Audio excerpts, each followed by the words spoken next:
Hello everybody, welcome back to another video. Following on from yesterday's Canon AL1 video, I give you today the Canon T80. This camera was introduced in 1985 and was withdrawn in 1986, so it was only available for a year. It's one of the rarer T-series cameras. The T-series cameras followed on from the A-series cameras, and the T-series got replaced in 1987 by the EOS system, which was autofocus, and it kind of hasn't really changed until the introduction of the R mount now. So yeah, this is the Canon T80. Can you guess where the autofocus motor is? Pretty obvious, I think. 3 lenses were made for the T80, and these were classed as AC lenses, and you can identify them by the red ring around the outside. There is no aperture control ring on the camera at all, so it will only work on the manual focus cameras that can adjust the aperture from the camera body, because there's no aperture ring on there. This is the 35 to 70, 3.5 to 4.5. There was a 50mm 1.7 and a 75 to 200, and this lens range is designated AC, and it uses the FD mount. So to take the lens off, standard FD fashion, push in the button and remove. Just take a moment to look at the lens. We don't normally look at the lenses on the cameras at the moment, but you can see here there's electrical contacts been added to the FD mount. You can see it's quite a big chunky lens. This is the zoom function, so from 35 to 70mm with this lever here. Here we have a limiter, so we can limit the range called the autofocus. That's a feature that's carried on a lot of lenses.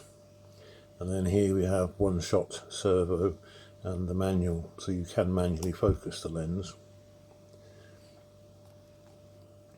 And here we can see that the nomenclature on it.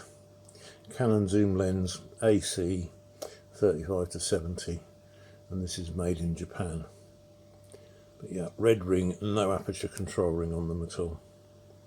But it shows that the FD mount was adaptable to autofocus onto the camera body. If you watched yesterday's AL1, this works in the exact identical same fashion, in that it doesn't have such an engraved mirror, but you can see that there is a pattern on there, a semicircular pattern. Passes light down to 3 CCD sensors, and it has exactly the same way of operating. So green light means it's in focus, and 2 arrows to show which way the focus would go. The difference on this one is that it has the technology to adjust via the focus motor, which is why it has this bulge on the outside. This is where the motor's been housed. Pretty ugly looking thing, but basically it's replacing your hand turning the focusing wheel until the green light comes on. And that's how it achieves autofocus. There's only the one point in the middle. Other than that, the camera is very similar to the T70, which I think we've covered the T70 now on this channel, which was a very popular camera at the time. Complete redesign. You can see the body, they were all in this sort of slate, sort of black kind of finish. Film transport on these is automatic. Film loading is pretty automatic, and it is run off some batteries that are housed, he says, down underneath this part, which comes off somehow. I can't remember how this comes off now.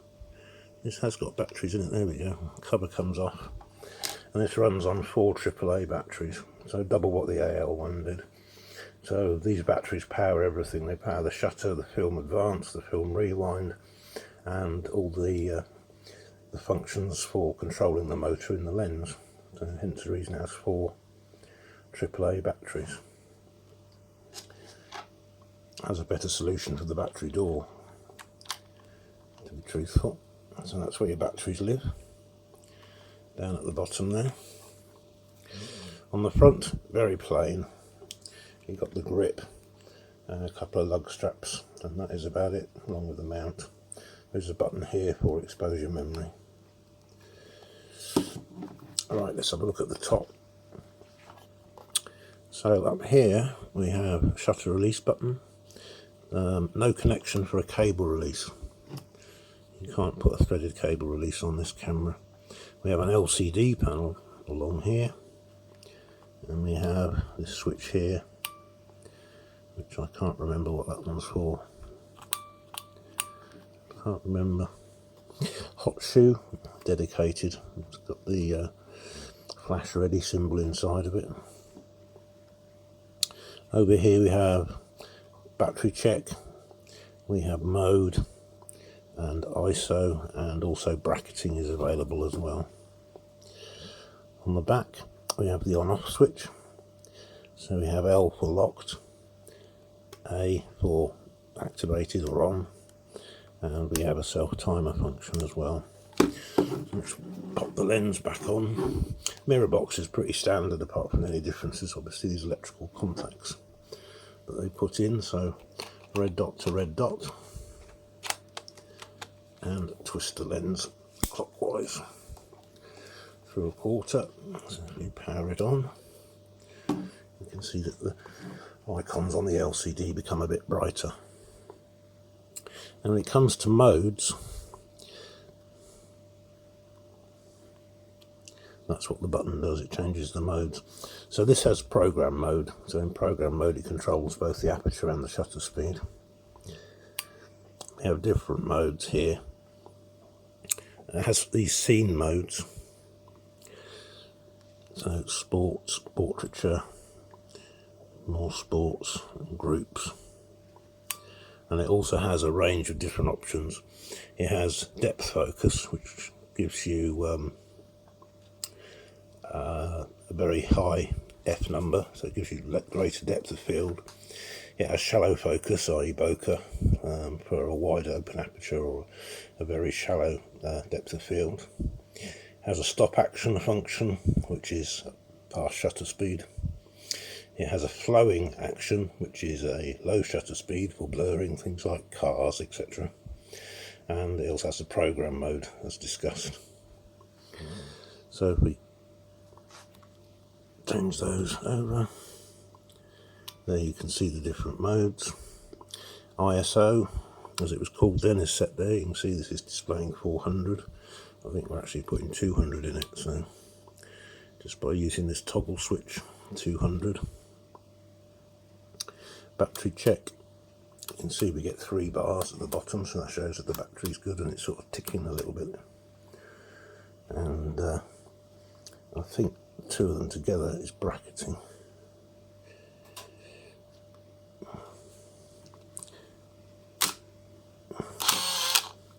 So there you can hear the shutter, it's pretty loud because of the wind on. So there's the focus. This button down here, you have to push this in and then slide this across for the power rewind. You've already seen the base, electronic cable release. So you have to buy their cable release, another way of getting money out of people. We open it up, and you have the pressure plate at the back, very nice. We have the sort of adaptation of the quick load system. All you have to do is drag the film across to the orange mark and close the back. Metal vertical shutter, so I expect the flash sync to be 125th of a second. It's not covered in oil, which is quite good. And this is where your film goes. There was a data back available, which is what these connections here are for. Data back 80 was available. When you close the back, it automatically takes the shots, puts it on one, etc. So we're in one shot, and if I press the button down,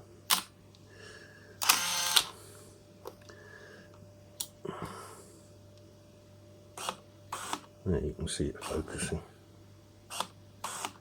trying to find focus because the stuff's very close, but that's how quiet the focus motor is.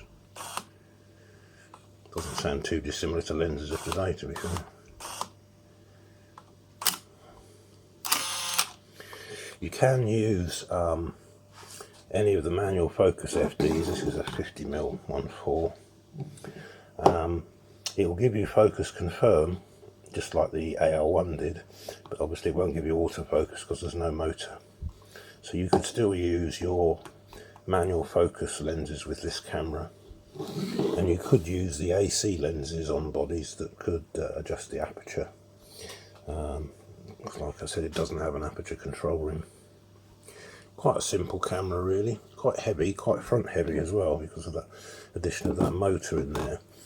But unlike Minolta and Nikon, who sort of went down the route of putting the focus motor in the camera body, you can see that Canon were pretty much dedicated to putting the motor in the lens, and that has never really changed, to be honest. Canon have always put the autofocus in the motor. Their very first experiment was in 1981. They produced a thing called the new FD 35-70 f4AF, and everything was built into the lens. So this had the sensors and the motor and the brain built into that particular lens, and this was in 1981. To focus it, there was a button on the lens that you pushed. Once you'd achieved focus, then you could press the shutter release button. So they were working on autofocus from 1981. With the AL1, they'd figured out the autofocus side of it, which is contrast detect basically. When a subject's in focus, the contrast is the highest. And on this camera, they'd figured out putting the lens with the motor inside of it.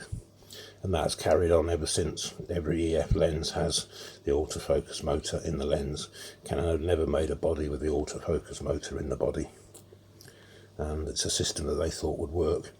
It's really what got them into the big time, because Nikon kind of dithered and dallied about.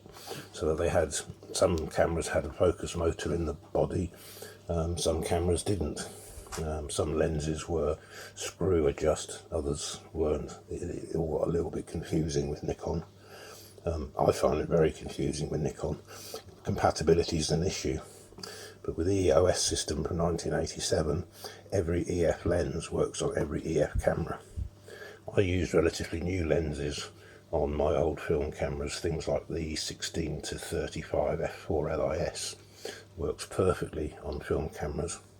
And even the IS works on some of them, like the RT. So there we go, let's put some film in. This one will stand on its nose. This is very, very easy. Today we're going to stick in some out of date, I think this film is. Don't need using up. And this is a very good, but quite affordable film. This is Kodak Gold 200. DX coding. This camera doesn't have DX coding. I think it was a Konica that was the first camera that had DX coding, actually, if I remember correctly. So you just line that up to there, close the back up, and there we are, ready to go, showing on number 1. I think that's for turning the beep on and off, actually, because the self timer's at the bottom. So I think if you push those two together, I think it turns the beep on.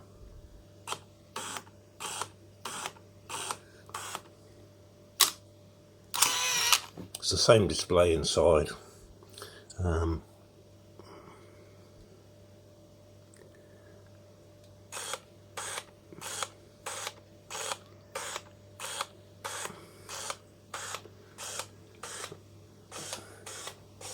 Close focus isn't very good. Yeah, it's in program mode and the P is flashing green. So there we go, folks. That is the very first Canon autofocus camera. It's an AL1 with a little motor, in case your hand was. My whole argument with autofocus is I put it down to laziness. I couldn't really see the advantage of it. And I was using Olympus at the time, and Olympus never really went down the autofocus route. with the OM. They did have a OM30 which did have focus confirm, but Olympus in the OM system really never. I don't think there was any Zuku autofocus lenses. So I was firmly in the manual focus thing. I just didn't see the advantage of autofocus. Never really appealed to me. But yeah, this was Canon's very first autofocus camera, the Canon T80 from 1985. I'd say quite heavy, quite well built. As you can see, it's still fully working and functional. Could do with a bit of clean, and they all could, to be honest, because there's just so many cameras that I've got that it's hard to get regularly round them all and clean them. And yeah, very useful camera. Like I say, you can use it with the manual focus FD lenses, and yeah, it's an interesting piece of history. But yeah, Canon's very first autofocus SLR 35mm film camera. And the next one after that would be the EOS 100, which was the EOS system. Thank you very much for watching. Hope you enjoyed. Comments, questions, queries, anything really down in the comment section is always welcome. I do read every comment and reply to all of them, so feel free to drop a comment down below. Please like and subscribe and all that usual stuff to keep the YouTube algorithm happy and to keep our community growing. I think we're on about 150 subscribers now, which is incredible. I never thought it would get to be that size. Well, that's what every YouTuber says, but yeah, 150 people interested in old cameras. Quite rewarding. Thanks very much for watching. Look forward to seeing you in the next one.